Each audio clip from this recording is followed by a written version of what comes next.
इस भाग में हम लेंगे कक्षा 10वीं विज्ञान धातु कर्म भाग 2 धातुओं का शोधन प्यूरिफिकेशन ऑफ मेटल। इससे पहले हम धातु कर्म भाग 1 में अयस्क का सांद्रण और धातु का निष्कर्षण का अध्ययन किया गया है। इसका भाग 1 आप देख सकते हैं, उनमें अयस्क का सांद्रण और धातु का निष्कर्षण के बारे में बताया गया है। तब हम शुरू करते हैं यहाँ पर धातुओं का शोधन प्यूरिफिकेशन ऑफ मेटल्स। तब यहाँ पर जो पूर्व में हम आपको बतलाए थे अपचयन तक, तो अपचयन से प्राप्त धातुओं में अशुद्धियां होती है। धातु तो प्राप्त हो जाती है लेकिन उसमें क्या होती है, अशुद्धियां होती है। अतः इस धातु को अशुद्ध या अपरिकृष्ट धातु इम्प्योर मेटल कहते हैं। धातु को शुद्ध रूप में प्राप्त करने की जो प्रक्रिया धातु शोधन कहलाती है। जैसे हमने बताया कि अपचयन से प्राप्त जो धातु है अशुद्ध होती है, अब इसको शुद्ध करना है तो शुद्ध करने की जो प्रक्रिया है उसको हम क्या कहते हैं, धातु शोधन कहते हैं। अब हमारे पास धातु शोधन करने की बहुत सारे विधियां हैं। तब 10वीं के लेवल पर हम 2 विधियों के बारे में जानकारी देंगे। तब धातु शोधन मुख्यतः 2 विधियों द्वारा किया जाता है। एक आता है भौतिक विधियां फिजिकल मेथड, और दूसरा जो होता है वह है रासायनिक विधियां केमिकल मेथड। अब अध्ययन करेंगे हम भौतिक विधियां। तो भौतिक विधियों में भी बहुत सारे अलग अलग विधियां हैं। तो इन विधियों में हम कुछ विधियों को लेकर यहाँ पर चलेंगे। तब इसके अंतर्गत द्रवण तथा प्रभाजी क्रिस्टलन द्वारा शुद्ध धातु प्राप्त की जाती है। अर्थात यहाँ पर हम 2 विधियों का अध्ययन करेंगे, द्रवण और प्रभाजी क्रिस्टलन। तो लेते हैं पहला जो है द्रवण लिक्विफिकेशन, अर्थात द्रवण के द्वारा धातु को कैसे परिकृष्ट किया जाता है। तब इस विधि का उपयोग हम शीघ्र पिघलने वाली धातुएं जैसे टीन, लेड आदि को ढलान वाली परावर्तक भट्ठी में गर्म किया जाता है, जिससे धातु पिघलकर नीचे बह जाती है और अशुद्धियां वहीं रह जाती है। इसके लिए इस डायग्राम को थोड़ा सा अनुभव करोगे। जैसे हम यहाँ पर क्या करते हैं, ऊपर में एक भट्ठी रख देते हैं, यहाँ पर अशुद्ध धातुओं को रख दिया जाता है और गैस या अन्य ईंधन के द्वारा यहाँ पर इसको गर्म करते हैं। तो गर्म करेंगे तब क्या हो जाएगी, पिघल जाएगी, और जो अशुद्धियाँ जो होगी वो पिघले हुए जो धातु है उसके ऊपर तैरने लगती है, और ये जो तैरती हुई जो अशुद्धियाँ हैं वो इस भट्ठी में धीरे धीरे नीचे आकर एक स्थान पर एकत्र होती है। तब यहाँ पर जो ऊपर में जो बच जाता है वो शुद्ध धातु होती है। तो इस तरह से द्रवण विधि के द्वारा हम क्या कर सकते हैं, धातु का प्यूरिफिकेशन अर्थात शुद्ध रूप में प्राप्त कर सकते हैं। अब हम दूसरे विधि पर आते हैं, जोन शोधन या इसे प्रभाजी क्रिस्टलीकरण कहते हैं। जोन रिफाइनिंग या फिर फ्रिक्शनल क्रिस्टलाइजेशन। प्रभाजी आसपास जैसे आप लोग पढ़े होंगे, ठीक उसी तरह से यहाँ पर क्या है, प्रभाजी क्रिस्टलीकरण है। तब यहाँ पर इसका सिद्धांत, किस सिद्धांत पर हम इसको लागू करते हैं, तो जोन शोधन इस सिद्धांत पर आधारित है कि अशुद्धियां धातु की ठोस अवस्था की अपेक्षा द्रव अवस्था में अधिक विलेय होती है। कहने का अर्थ है अगर हम धातु को पिघलाएं तब क्या होगी, जो बिना पिघला हुआ जो धातु रहेगी उसमें से अशुद्धियां जल्दी पिघल कर अलग हो जाएंगे, अर्थात जो पिघला हुआ भाग रहेगा उसमें अशुद्धियों की मात्रा अधिक रहेगी। और इस विधि से हम गोल्ड, सिल्वर या प्लेटिनम को शुद्ध करते हैं, अर्थात महंगी धातुओं को शुद्ध किया जाता है। अब हम इसमें कैसे शुद्ध करते हैं उसको आगे लेते हैं। तब यहाँ पर इस विधि में अशुद्ध धातु की छड़ बनाकर उसके एक सिरे को वृत्ताकार उष्मक हीटर से पिघलने तक गर्म करते हुए धीरे धीरे छड़ के दूसरे सिरे की ओर खिसकाते हैं। उष्मक द्वारा धातु का एक भाग पिघल जाता है तथा वह अपने साथ अशुद्धियों को लेते हुए दूसरे सिरे की ओर बढ़ता जाता है। अर्थात एक उष्मक होता है गोलाकार, और उसको हम जो अशुद्ध धातु की छड़ होती है राड, उसके एक सिरे पर गर्म करते हैं, तब वहाँ पर क्या हो जाएगा, जो अशुद्धियाँ हैं वो जल्दी पिघल जाएंगी, और जैसे जैसे हम उष्मक को आगे ले जाएंगे तब उसके साथ जो अशुद्धियाँ हैं वो भी आगे बढ़ते जाएगी। इस प्रकार दूसरे सिरे पर अधिक अशुद्धियाँ पहुँच जाती है, और इस प्रक्रिया को बार बार दोहराने से अति शुद्ध धातु प्राप्त होती है, और बाद में जो अशुद्ध युक्त दूसरा सिरे को हम काटकर अलग कर सकते हैं। जैसे हम जोन शोधन या प्रभाजिक क्रिस्टलीकरण के लिए इस डायग्राम से और समझने का प्रयास करेंगे। जैसे ये जो छड़ है ये क्या है, अशुद्ध धातु का बना हुआ है, और यहाँ पर जो वृत्ताकार उष्मक है, ये वृत्ताकार उष्मक है।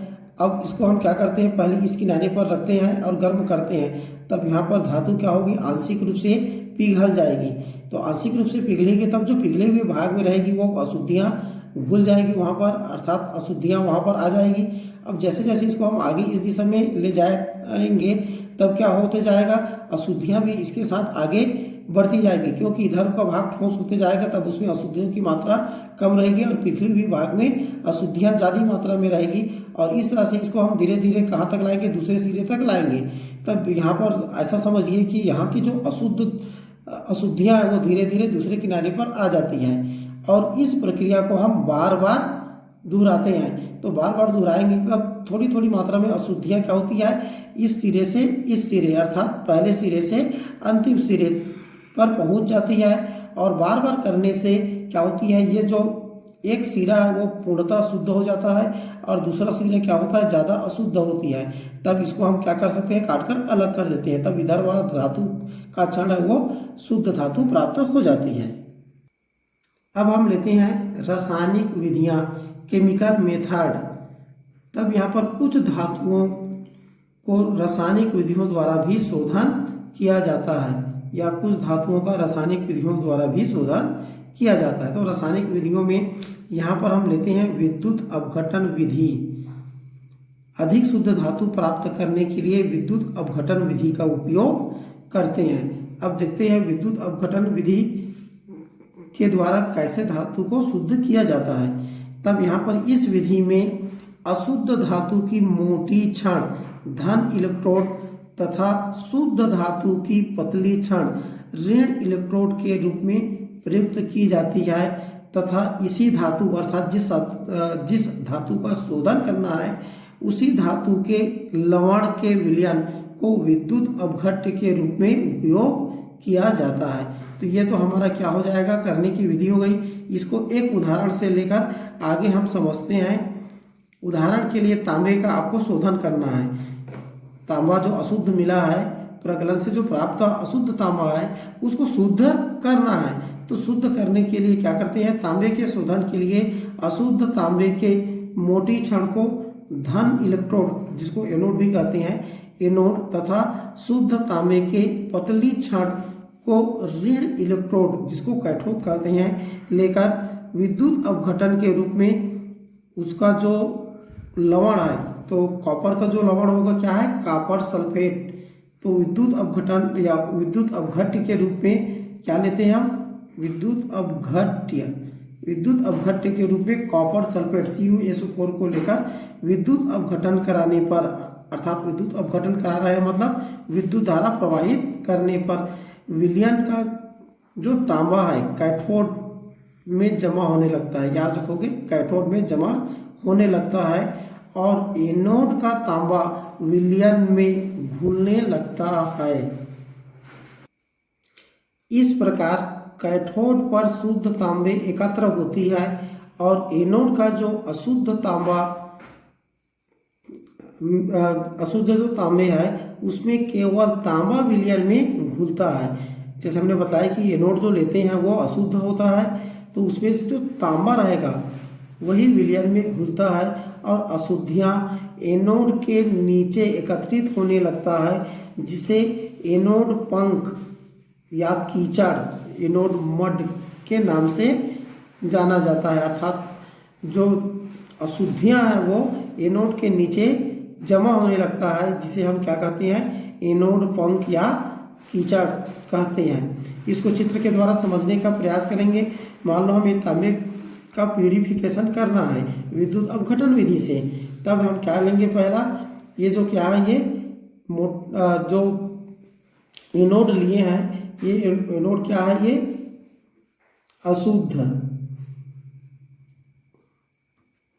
अशुद्ध तांबे का क्षण जो पहले मोटा रहता है, ये ध्यान में रखोगे, ये पहले मोटा रहता है, और ये जो है ये है कैथोड है, ये क्या है, शुद्ध तांबे का, इसको क्या कहेंगे हम, शुद्ध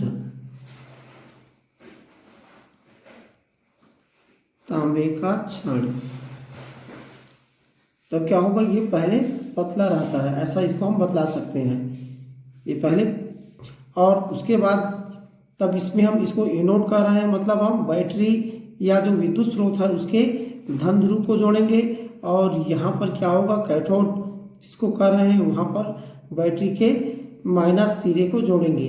सुविधा के लिए यहाँ पर एक प्लग या स्विच लगा दिया गया है, और जैसे ही हम धारा प्रवाहित करेंगे तब क्या हो जाएगा, चूँकि यहाँ पर हमने क्या लिया है, कॉपर सल्फेट का विलयन लिया है, ये विलयन क्या है, CuSO4 का विलयन, थोड़ी सी कॉपर सल्फेट यहाँ पर और रखी जाती है जिससे इसकी सांद्रता बनी रहे। तब यहाँ पर कॉपर सल्फेट का जो विलयन है, तो ये विलयन क्या हो जाएगा, जैसे ही Cu++ फिर प्लस SO4 माइनस माइनस में विलयन होते ही क्या होती है, इसका आयनीकरण हो जाता है, और जैसे ही आयनीकरण होती है तब यहाँ पर हम विद्युत धारा प्रवाहित करेंगे, तब क्या हो जाएगा, जो विलयन का जो कॉपर है वह कहाँ पर जाएगा, चूंकि कॉपर प्लस आयन है इसीलिए क्या होगा, माइनस जिस पर लगाए हैं अर्थात कैथोड की ओर जाएगी, तो ये विलयन का जो आयन है, कॉपर है, वो यहाँ पर जाकर एकत्र होगी, और जो वास्तव में क्या होगा, ये जो सल्फेट है, ये सल्फेट फिर से क्या करेगी, यहाँ पर एनोड के पास जाएगी, प्लस के पास जाएगा माइनस आयन होने के कारण, और ये माइनस आयन होने के कारण यहाँ पर जो एनोड है वहाँ से जो कॉपर रहेगी उसके साथ अभिक्रिया करके क्या बना लेगी, ये कॉपर सल्फेट बना लेगी, अर्थात कॉपर के साथ ही क्रिया करेगी, और इस तरह से यहाँ पर कॉपर सल्फेट विलयन में आ जाएगी। अब इस तरह से ये प्रक्रिया लगातार चलते रहेगी, तब क्या होगा, एनोड घूमने लगता है और कैथोड मोटा होने लगता है, और जो अशुद्धियाँ वो नीचे यहाँ पर जमा होने लगती है, जिसको हम एनोड पंख के नाम से जानते हैं। अब हम आते हैं लोहा। लोहा का जो हमें अयस्क के रूप में मिलता है, और इसको हम धातु कर्म की किन किन प्रक्रियाओं से गुजारकर लोहा प्राप्त करेंगे। तब यहाँ पर चूंकि हम जानते हैं लोहा एक सक्रिय धातु है तथा यह प्रकृति में अन्य तत्वों के साथ संयुक्त अवस्था में पाया जाता है। तो लोहे का जो प्रमुख अयस्क है इसके बारे में थोड़ा सा जानकारी लेते हैं। तो यहाँ पर ऑक्साइड अयस्क जो होता है, ऑक्साइड अयस्क के रूप में हेमेटाइट Fe2O3 और मैग्नेटाइट Fe3O4, ये क्या है, ऑक्साइड अयस्क है, अर्थात ऑक्सीजन से क्रिया किया हुआ अयस्क है ये। दूसरे प्रकार का जो अयस्क है कार्बोनेट अयस्क, तो कार्बोनेट अयस्क में आए सिडेराइट FeCO3, तो ये भी कार्बोनेट है CO3, इसीलिए इसका जो नाम है FeCO3 अयस्क के रूप में कहेंगे, तब ये सिडेराइट के नाम से जाना जाता है। ये लोहे का अयस्क है, और किस श्रेणी का है, तो कार्बोनेट अयस्क है। और एक और अन्य प्रकार का जो अयस्क होता है सल्फाइड अयस्क, तो सल्फाइड अयस्क में आता है आयरन पायराइट FeS2। तो इस तरह से 4 प्रमुख अयस्क होते हैं। अब आगे हम लेते हैं लोहे का धातु कर्म। तो लोहे का जो धातु कर्म है मेटलर्जी ऑफ आयरन, तब यहाँ पर हम छत्तीसगढ़ के परिप्रेक्ष्य में विशेष रूप से इसको लेंगे। तब छत्तीसगढ़ में लोहे का प्रमुख जो अयस्क है वो क्या है, हेमेटाइट है। छत्तीसगढ़ में हेमेटाइट प्रचुर मात्रा में पाया जाता है, या ऐसा समझिए कि लोहे का जो अयस्क है वो हेमेटाइट अयस्क के रूप में पाया जाता है। अतः हम इससे लोहा प्राप्त करने के लिए निम्न चरण या निम्न पद का उपयोग करते हैं। तो कौन कौन से पद का उपयोग करेंगे, तो जैसे हमने धातु कर्म की जो प्रक्रिया है उनमें हम पढ़ चुके हैं, उसी को यहाँ पर याद दिलाते हुए लेकर चलेंगे। तो सर्वप्रथम हमें क्या होता है, अयस्क खुदाई करने से या खदानों में प्राप्त होता है तो वो बहुत बड़े बड़े साइज का आकार का होता है, बड़ा बड़ा होता है। अब उसको हम क्या करेंगे, सर्वप्रथम जो बॉल मिल होता है वहाँ पर उसको पाउडर के रूप में छोटे छोटे कणों में क्या करते हैं, बदल देते हैं। उसके बाद स्टाम्प मिल से पाउडर के रूप में बदल दिया जाता है, अर्थात अयस्क को चूर्ण के रूप में बदल देते हैं। अब उस चूर्ण के रूप में जो अयस्क आता है तो उसका सर्वप्रथम हमें क्या करेंगे, अयस्क का सांद्रण। तो अयस्क का सांद्रण करने के लिए यहाँ पर कौन सी विधि का उपयोग किया जाता है, गुरुत्व पृथक्करण विधि। हम यहाँ पर किन विधि का उपयोग करेंगे, गुरुत्व पृथक्करण विधि से क्या करते हैं, अयस्क का सांद्रण करते हैं। तो गुरुत्व पृथक्करण विधि प्रथम भाग में हम पढ़ा चुके हैं, उसको अगर याद में नहीं है तो देख लेंगे।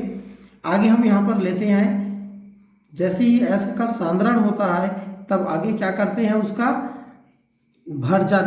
तो यहाँ पर आपको बतलाया गया था जो भर्जन सभी का करने की जरूरत नहीं पड़ती, लेकिन यहाँ पर लोहा का जो है चूँकि हेमेटाइट के रूप में मिला है, ऑक्साइड के रूप में मिला है, ऑक्साइड अयस्क है, इसीलिए क्या करते हैं, सांद्रित अयस्क का भर्जन करते हैं।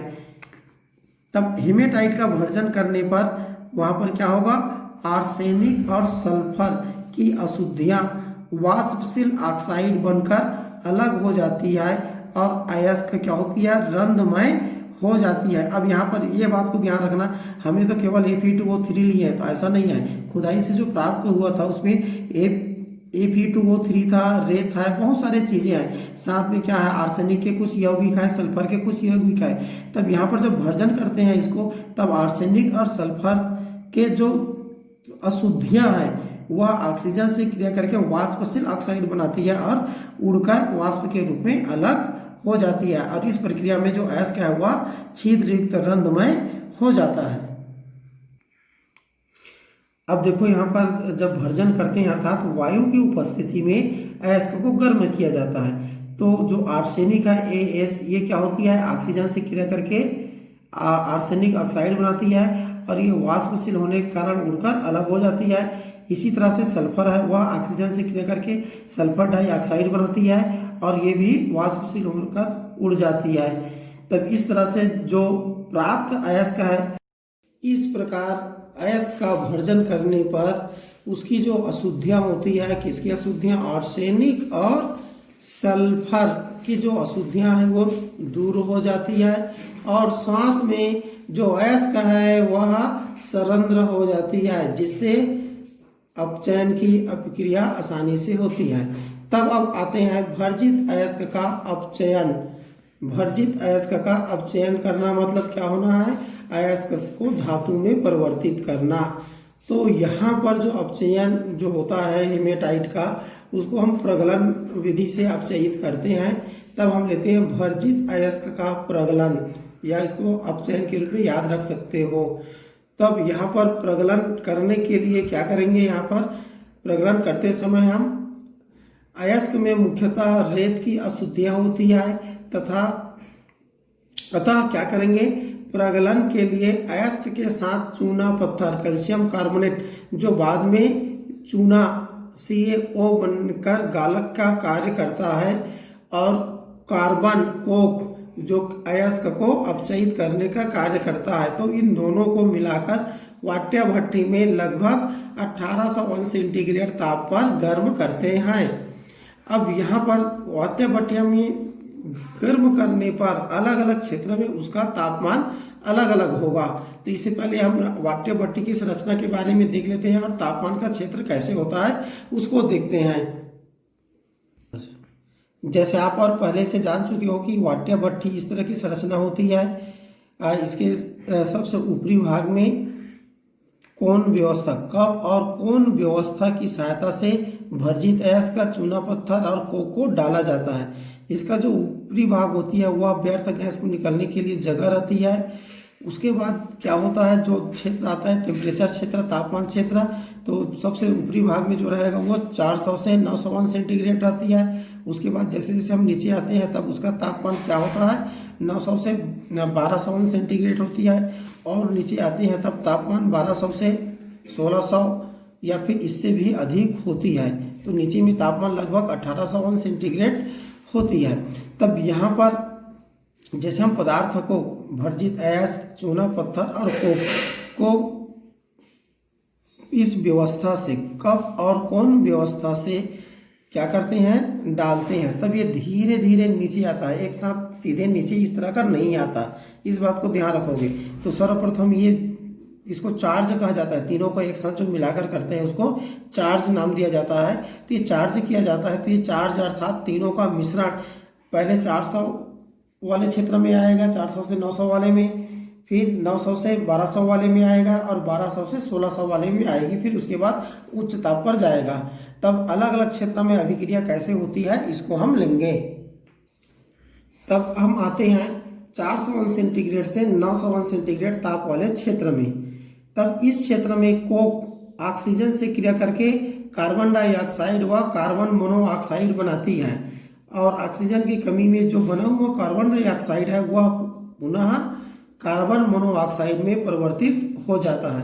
तब इसके लिए समीकरण को इस तरह से ले सकते हैं, जो कोक कार्बन जो डाला गया है वो ऑक्सीजन से क्रिया करके कार्बन डाइऑक्साइड बना लिया। ये कार्बन डाइऑक्साइड क्या होती है, कार्बन से क्रिया करके कार्बन मोनोऑक्साइड बनाती है और कार्बन जो है वो सीधे सीधे ऑक्सीजन से क्रिया करके भी कार्बन मोनोऑक्साइड बनाती है। तब यहाँ पर मुख्यतः क्या होती है, कार्बन मोनोऑक्साइड बनती है। तो ये कार्बन मोनोऑक्साइड बनाने का औचित्य क्या हुआ, तो चूंकि हमने कार्बन को अपचयन कराने के लिए डाला गया है तो कार्बन कम मात्रा में या धीमी गति से अपचयन करती है अयस्क को, और जो ये कार्बन मोनोऑक्साइड है वो आसानी से करता है। तब इस तरह से हम देखते हैं कि जो कार्बन मोनोऑक्साइड है वह जो हेमेटाइट अयस्क है Fe2O3 है, इसको अपचयित कर लोहा और कार्बन डाइऑक्साइड बनाती है। साथ में क्या होती है, ऊष्मा उत्पन्न होती है जिसके कारण भट्टी के अंदर ताप बना रहता है। तब इसके लिए समीकरण को हम देखते हैं, ये हेमेटाइड है Fe2O3 प्लस 3CO जो यहाँ से बना है कार्बन मोनोऑक्साइड, वो दोनों अभिक्रिया करके क्या होती है, लोहा और कार्बन डाइऑक्साइड बनाती है। अर्थात हम कह सकते हैं कि कार्बन मोनोऑक्साइड अयस्क का अपचयन धातु में कर दिया। अब यहाँ पर कार्बन डाइऑक्साइड है, पुनः कार्बन से क्रिया कर कार्बन मोनोऑक्साइड बनाती है और साथ में जो कार्बन है वो भी क्या करती है, हेमेटाइट अर्थात अयस्क को अपचयित करती है और ये भी क्या बनाता है, कार्बन मोनोऑक्साइड भी बनाती है। तब इसके लिए हम अभिक्रिया को इस तरह से लिख सकते हैं, Fe2O3 प्लस 3C अर्थात कार्बन सीधे सीधे हेमेटाइट अयस्क का अपचयन करता है किसमें, लोहे में, और ये भी कार्बन मोनोऑक्साइड बनाती है। तब इस तरह से यहाँ पर क्या होती है, कार्बन मोनोऑक्साइड बनते रहता है और बार बार क्या होते रहता है, जो हेमेटाइट अयस्क है उसका अपचयन धातु अर्थात लोहे में होते रहता है।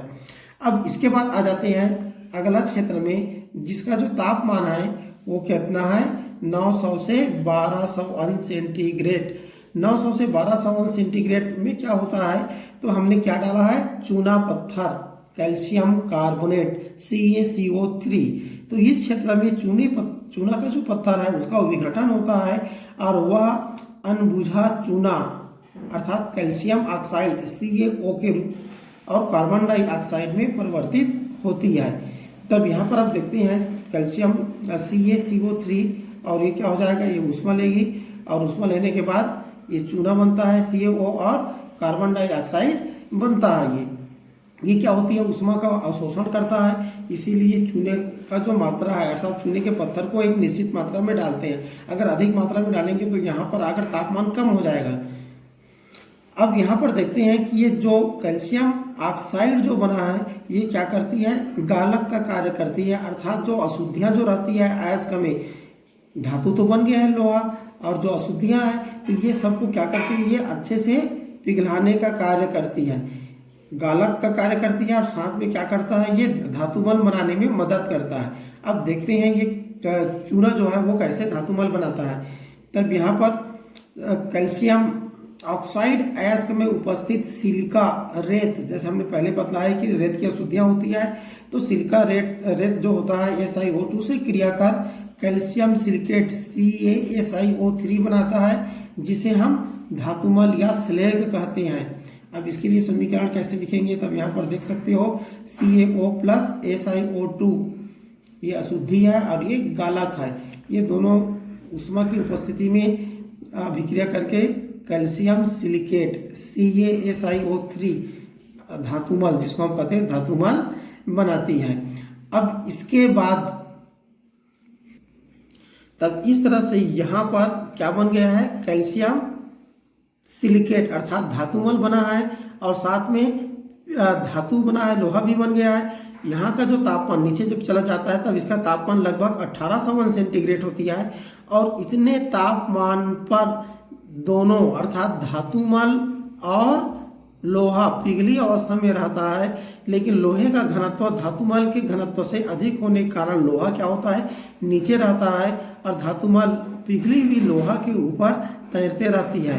तब यहाँ पर जो नीचे भाग जो रहता है इसमें दो निकास द्वार होते हैं, एक ऊपरी भाग पर रहता है जहाँ से धातुमल को बाहर निकाला जाता है और जो नीचे का भाग, नीचे में जो निकास द्वार रहता है वहाँ पर पिघला लोहा को निकाला जाता है। तो इस तरह से हम वाट्य भट्टी में प्रगलन के द्वारा अपचयन कराकर अयस्क से धातु अर्थात लोहा प्राप्त करते हैं। तब इस तरह से वाट्य भट्टी से तो हमें तो लोहे मिलता है, लेकिन वाट्य भट्टी से प्राप्त लोहे में काफ़ी मात्रा में क्या होती है, कार्बन मिला होता है, क्योंकि हम कार्बन कोक के रूप में डालते हैं अर्थात उसमें कार्बन की प्रतिशत ज़्यादा होती है। अतः वाट्य भट्टी से प्राप्त होने वाली लोहा को हम क्या कहते हैं, कच्चा लोहा पिग आयरन कहते हैं। और जो पिग आयरन होता है उसको अलग अलग प्रक्रियाओं के द्वारा अलग अलग आवश्यकताओं के अनुसार उसको शुद्ध किया जाता है। तब इसी को कहा गया है, इसे अलग अलग प्रक्रियाओं द्वारा शुद्ध किया जाता है और भिन्न भिन्न ग्रेड के लोहे का निर्माण किया जाता है। अब यहाँ पर दो प्रमुख ग्रेड का लोहा आता है, एक होता है ढलवां लोहा कास्ट आयरन और दूसरा जो होता है पिटवा लोहा रॉट आयरन। तो इस तरह से हमें दो प्रकार का लोहा प्राप्त होती है और इसके बाद लोहा से स्टील बनाने की प्रक्रिया अलग होती है जो आप लोगों को अभी नहीं बतलाएंगे।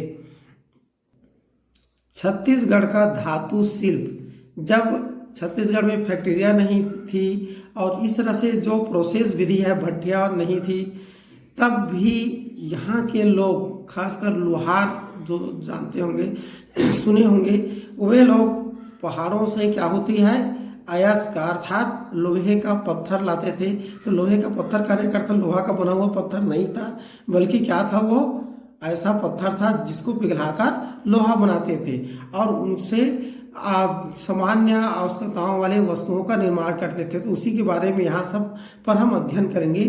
तो छत्तीसगढ़ की पारंपरिक शिल्प कला में लौह शिल्प का प्रमुख स्थान है और प्राचीन काल में लौह युक्त पत्थरों को तोड़कर कोयले के साथ मिलाकर छाना भट्टी में गलाकर लोहा बनाया जाता था।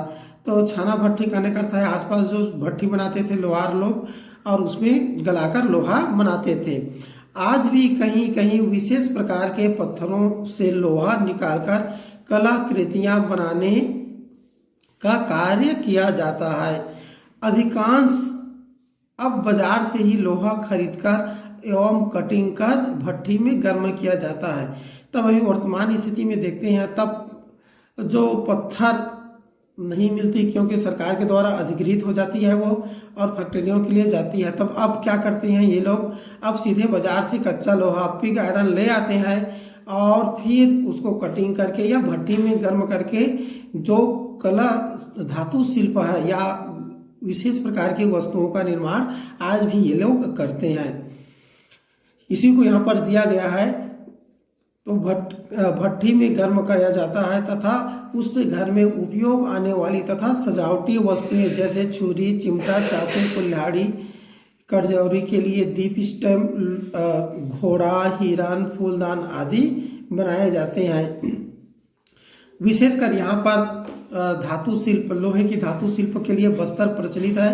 तो बस्तर के लौह शिल्प में देवी देवताओं की पूजा अर्चना के लिए पारंपरिक रूप से कलात्मक कृतियों का निर्माण किया जाता है और लौह शिल्प से दरवाजे, खिड़कियां, झूले आदि बनाई जाती है। जैसे इस डायग्राम में दिया गया है, ये दरवाजों का स्वरूप दिया गया है, ये अलग अलग मुकुट है या खिलौने हैं, तो इस तरह से बनाया जाता है।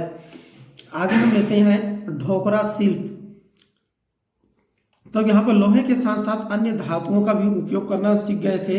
तब ढोकरा शिल्प में शिल्पी द्वारा कलाकृतियों को मोम पर तैयार कर उसमें मिट्टी का लेप लगाया जाता है तथा इसे भट्ठी में पकाकर उसमें पिघली हुई पीतल धातु डाली जाती है और पीतल मोम का स्थान ले लेती है और उस पर आकृति तैयार हो जाती है और इससे देवी देवता, हाथी घोड़े, बैल आदि सजावटी सामग्री तैयार की जाती है। ढोकरा शिल्प विशेषकर रायगढ़, कोंडागांव, बस्तर आदि क्षेत्रों में तैयार किया जाता है और इससे गौर का सींग, मुकुट, दरवाजे के हैंडल आदि भी बनाए जाते हैं।